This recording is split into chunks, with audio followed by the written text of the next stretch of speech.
North Dakota Vision Services School for the Blind is fortunate enough to have strong relationships with many different organizations throughout North Dakota that help enhance our services. Many of these organizations are located right here in Grand Forks, where we are also located. In fact, a few of them are actually our neighbors. The Space Grant Program was created by NASA in 1989. There are space grant sites all over the country, one of which is housed just a few blocks away on the University of North Dakota campus. The employees at the North Dakota Space Grant Program, Caitlin Nolby and Marissa Sade, have visited our school multiple times, always providing our students with a fun, engaging, and valuable learning experience. The study of space is a difficult subject for any student to grasp, but Caitlin, Marissa, and their student workers have helped the students who attend NDVSSB programming learn about many aspects of space. Throughout the year, with all different age groups, they have made teaching our students a priority. This spring, they visited us again, using a new tactile resource called Getting a Feel for Eclipses, as well as a few Oreo cookies. They taught our middle schoolers all about solar eclipses. Getting a Feel for Eclipses was produced by NASA and was created to help blind and visually impaired students better understand and actually visualize what a solar eclipse is. The timing of this resource was no coincidence, as a once-in-a-lifetime opportunity will occur in August 2017. Let's let Caitlin, Marissa, and their student worker, Tiana, explain what will happen this summer and why the study of science and space is so important for all students. My name is Caitlin Nolby. I am the Deputy Director for the North Dakota Space Grant Consortium. My name is Tiana Delzer. I work as a STEM ambassador through OND. And I am Marissa Sade. I'm the coordinator for our North Dakota Space Grant Consortium. What is the Space Grant Program? So for our Space Grant, it's a nationwide program. Every state has one, and Puerto Rico, and DC, and now Guam too.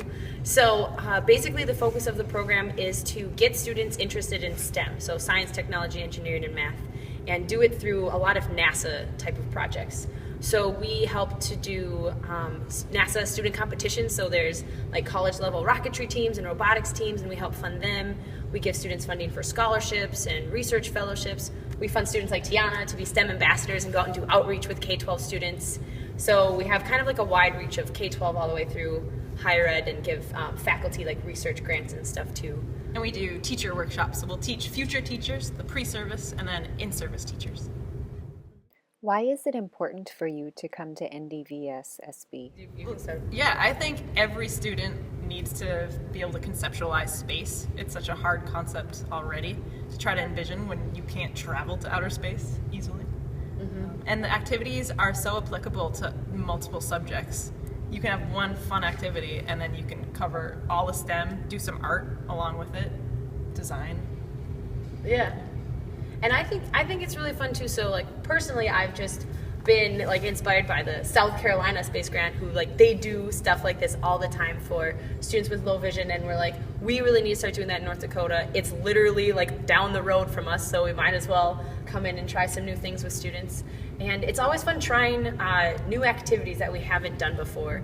So I mean, I like doing it with students who like maybe students struggle with something versus a student who has different needs and they are learning space in a different way.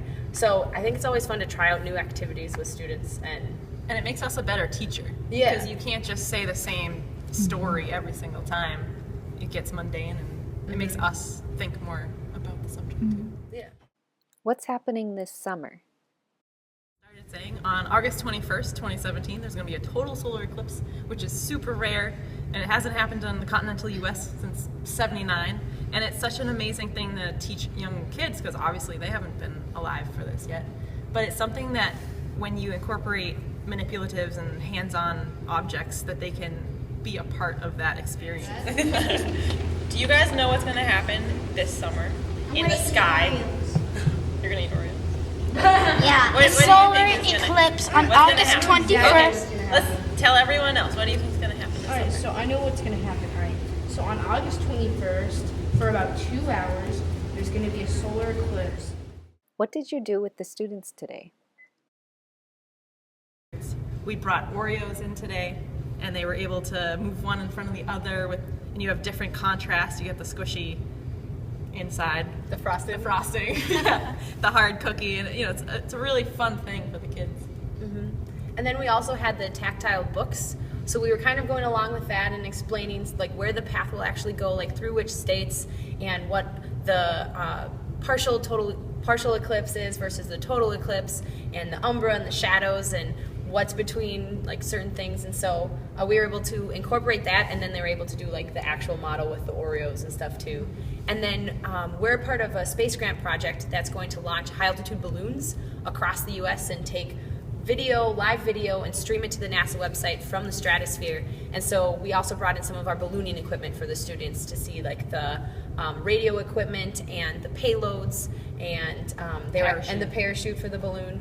So they're actually able to get a feel for like what we are going to do like scientifically during the eclipse, and it's not just gonna be like, oh, this is a cool thing that happens, but something that we can actually do some research on while we're. And it makes it seem more real. If they're able to touch it, they see how heavy it is, how light it is. They know that you don't have to be a genius working down at a NASA center. You can, work hard in school and they can do it too. How can we get more students interested in science? Make it fun. Make it hands-on. Yeah. Ask a lot of questions. Don't just make it a didactic, lecture-based, boring day. Get them moving, and definitely try to help them see how it relates to their everyday lives.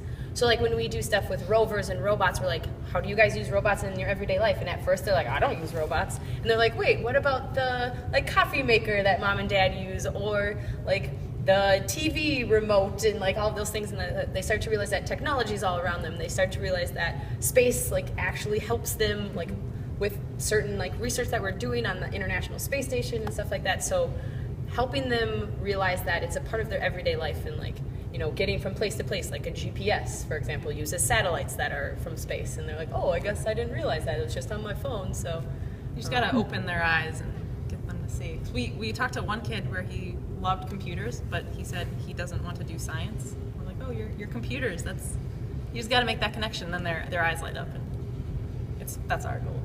Awesome. The Vision Resource Center has acquired a few copies of the tactile resource, Getting a Feel for Eclipses, which are available for students and teachers across North Dakota to check out. If you'd like to check one out, please contact Emily at 701-795-2709 or email estenber@nd.gov.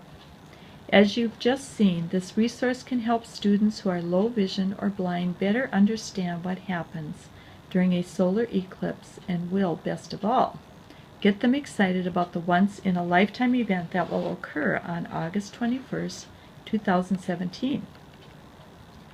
Who knows?